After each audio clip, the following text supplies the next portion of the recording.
¿qué tal si hablamos con Patricio Ulloa? ¿Quién es Patricio Ulloa? Es periodista de profesión, analista y comentarista político. Ha sido jefe del gabinete del intendente de la región de Los Ríos, Iván Flores García, asesor del Senado y expresidente de Chile, Eduardo Frei, secretario ejecutivo del Centro para Estudios de Desarrollo, sede en Valdivia. Ha sido miembro de la Unidad de Análisis Estratégico del Ministerio del Interior. En fin, una persona que conoce profundamente la política chilena. Patricio, ¿cómo le va? Bienvenido a Nativa, gracias por acompañarnos. Un saludo cordial para ustedes, muchas gracias por la invitación desde Valdivia, el sur de Chile, dispuesto a responder gratamente las preguntas o consultas que nos puedan formular. Patricio, quiero plantearte la misma pregunta que le hicimos a nuestro invitado anterior respecto a cuál va a ser el legado que va a dejar Sebastián Piñera luego de sus 2 gobiernos en Chile. ¿Qué interpretas de ese legado?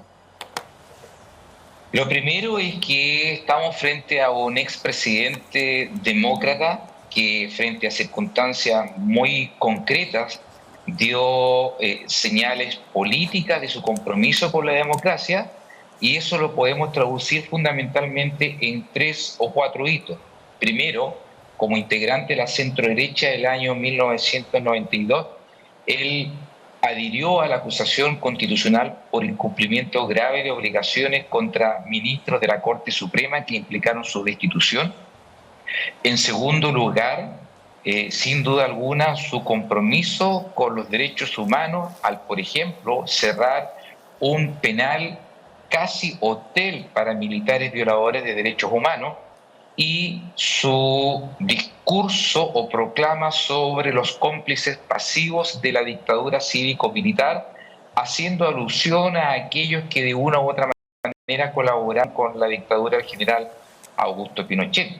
Y finalmente, este compromiso con la democracia queda estampado con lo que se vivió a partir del 18 de octubre o el 18O, de las manifestaciones sociales que devinieron en importantes hechos de violencia y delincuencia, ante los cuales finalmente, y pese a la tentación de haber prolongado o haber agravado la intervención de las Fuerzas Armadas, él promovió una salida político-democrática que terminó en los 2 fracasados intentos constitucionales conocidos acá en nuestro país. Patricio, creo que has mencionado cosas tremendamente interesantes. Permíteme desmenuzar algunas de ellas para que nos puedas explicar quizás con más detalle el perfil de quien fuera presidente de Chile en 2 ocasiones. Al inicio del programa aquí en Nativa pudimos ver un video que ayer ha circulado por redes sociales donde se le ve cuestionando de forma muy airada en su momento la decisión del juez Baltasar Garzón de detener en Londres a Augusto Pinochet. ¿Crees que esta era una declaración de principios de soberanía de Chile frente a una decisión de un juez que hacía uso de la justicia internacional? ¿O es que el Piñera de sus inicios sí podía haber tenido simpatías y vínculos con Augusto Pinochet? No, creo que esa fue definitivamente una postura de Estado. El presidente Eduardo Frei, Ruiz Tagle, demócrata cristiano de centro izquierda, el ministro del Interior de ese entonces, socialista, y en general derecha e izquierda que estaban en el Congreso, defendieron esta postura que expresó también Sebastián Piñera sobre la detención del general Augusto Pinochet, entonces general de ejército retirado y senador vitalicio por mandato de la Constitución Política de 1980. De acuerdo. Luego has hablado de las protestas, que creo que marca un hito también, un momento especial durante su gobierno, que comienza con estas movilizaciones por el alza del precio del transporte. Pero, Patricio, son manifestaciones que dejan 34 muertos y 347 mutilados y 3.400 hospitalizados. Es decir, hay sectores políticos en Chile que responsabilizan a Piñera de estas muertes. Sin lugar a dudas, recordemos que a partir del mismo día que se desatan los hechos de violencia, se decretan estados de excepción, y uno de sus efectos es que precisamente es la presencia de las Fuerzas Armadas en las calles para tratar de hacer una suerte de contención o disuasión frente a los masivos actos de violencia. Hay que ser presente que Sebastián Piñera, en su calidad de presidente, fue objeto de más de una acusación constitucional por parte del Congreso, las que no tuvieron quórum para seguir su curso, y sin embargo, decir también que la institucionalidad del Poder Judicial, la Fiscalía, han operado toda vez que existen una serie de causas en las que se han visto involucrados policías, militares, imputados, procesados y condenados. Sin embargo, la justicia desestimó cualquier responsabilidad penal e incluso política del presidente Sebastián Piñera frente a hechos que la verdad que fueron de una violencia inusitada, masiva y orquestada.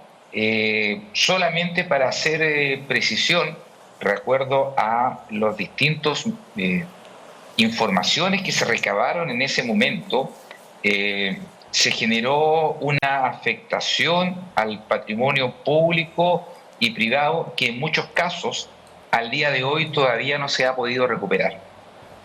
Entiendo, porque entiendo lo que planteas y claro, explicas el derrotero de las cosas y cómo Piñera termina fuera de cualquier acusación o señalamiento. Pero hay una frase de Sebastián Piñera de ese 2019 que es bastante fuerte cuando dice: estamos en guerra, criminalizando de alguna manera la protesta, Patricio. Sí, efectivamente, son frases que a la luz de la contingencia y seguramente con la perspectiva del tiempo, es una frase, digamos, con todas sus letras, desafortunada. Ocurre, y sin entrar en una justificación que no me corresponde, por cierto, pero sin duda en esos momentos fueron momentos de demasiada incertidumbre política e institucional. Solo quiero hacer una precisión. El día que se adopte el acuerdo político, que se termina de alguna manera con una salida democrática, ha sido reconocida por las propias autoridades de gobierno como por las policías, que el Palacio de la Moneda estuvo a 15 minutos de ceder ante las manifestaciones y probablemente hubiera significado la salida del presidente Sebastián Piñera. Entiendo.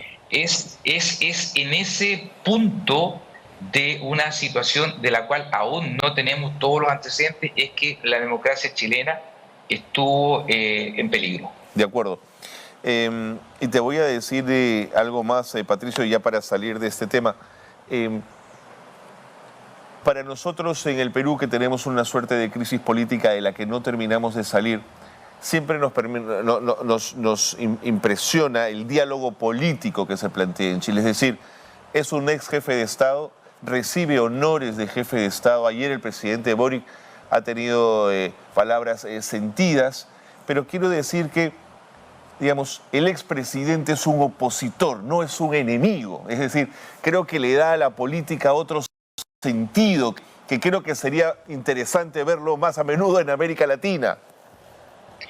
Efectivamente, esto ha sido una característica de la democracia chilena a partir del año 90. Recordemos que en Chile hubo un quiebre político institucional el año 1973.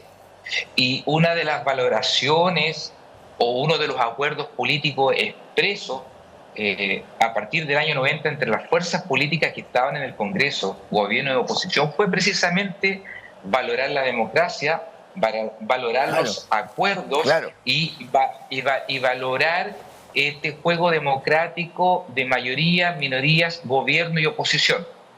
Dicho esto, siempre a los expresidentes de la República han tenido una valoración, han tenido una consideración, han tenido un respeto no solo institucional, sino que también ciudadano.